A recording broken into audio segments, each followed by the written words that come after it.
Just days after 4.5-year military standoff between India and China came to an end, Bhutanese King Wangchuk visited New Delhi to meet Indian Prime Minister Narendra Modi. The visit by the Bhutanese king is aimed to strengthen the already robust India-Bhutan strategic partnership, but the Chinese threat was also on top of the agenda, as the meeting was also attended by Indian National Security Advisor Ajit Doval. The visit follows news reports that China is salami slicing inside the territory of the tiny Himalayan nation, with the PLA having constructed over 20 new border villages allegedly inside traditional Bhutanese territory. The Bhutanese monarch was accompanied by the Queen and senior officials of the government, who were all welcomed by Indian External Affairs Minister Dr. S. Jaishankar, one of the highest ranking officials of the Indian government. S. Jaishankar said in a post on platform X that the visit, quote, will further strengthen our unique bonds of friendship,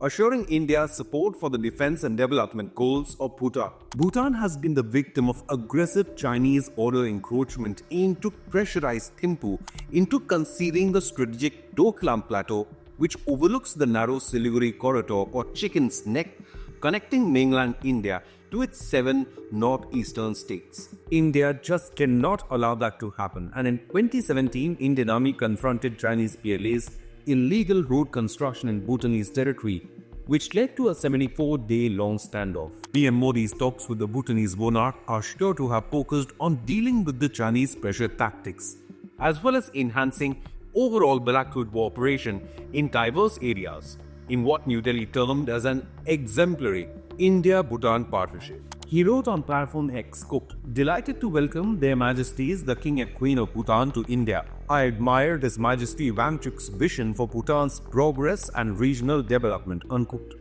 And NEA press release gave further details of the meeting, saying, quote, the Prime Minister reiterated India's strong commitment to the economic development in Bhutan, highlighting the doubling of India's development support for Bhutan in their 13th 5-year plan period, unquote. Both leaders also discussed the Gelefo Mindfulness City initiative. Now it's a visionary project spearheaded by Wangchuk to catalyze Bhutan's development and strengthen linkages with adjoining border areas in India. Sources told the Hindustan Times that the Himalayan nation needs India's developmental assistance and budgetary support more than ever as it seeks to help to develop an economic hub at Gelefo. Remember, Bhutan occupied the largest share of Modi government's external aid portfolio in the budget for 2024-25 with an outlay of 10,068 crore rupees. India also doubled its financial aid for Bhutan's 5-year plan from 5,000 crore rupees to 10,000 crores. Bhutan's development is in India's interest as the time neighbor acts as a buffer against China's expansionist designs, which are evident not just in the Himalayas but also in the South China Sea against the Philippines, Vietnam, Japan, and most of all Taiwan. Nearly 7 Chinese border villages inside Bhutanese territory emerged in 2023 itself, indicating a significant acceleration in CCP's land-grabbing efforts. These settlements remain isolated from Bhutanese mainland and commercial sectors but are significantly connected to Chinese settlements inside Tibet. Chinese intrusion in western Bhutan is particularly concerning to New Delhi and a clear indication of PLA's intent at gaining control over the 89 square kilometer plateau of Doklam, which currently gives Indian military a distinct edge in this region. If China is successful in pressurizing Bhutan into conceding Doklam, it would severely risk India's connectivity to its northeastern states in case of a major conflict. While the Chinese PLA has avoided a direct face-off with the Indian military in the Doklam region since 2017, the CCP continues to salami slice Bhutan in nearby border regions. What worries India the most is Bhutan conceding to Chinese pressure tactics and demands and agreeing to a potential territorial exchange. Bhutanese Prime Minister Dr. Lothai Tshering had revealed to The Hindu last year that the two countries were inching towards completion of a 3-step roadmap on boundary delineation. While a concrete demarcation of Bhutan-China border would be beneficial for the long-term security, India would do everything to ensure no compromise on Doklam.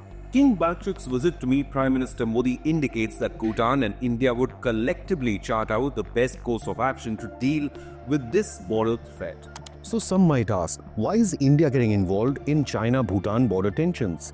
The answer to that lies in the 1949 Treaty of Friendship signed between New Delhi and Thimphu.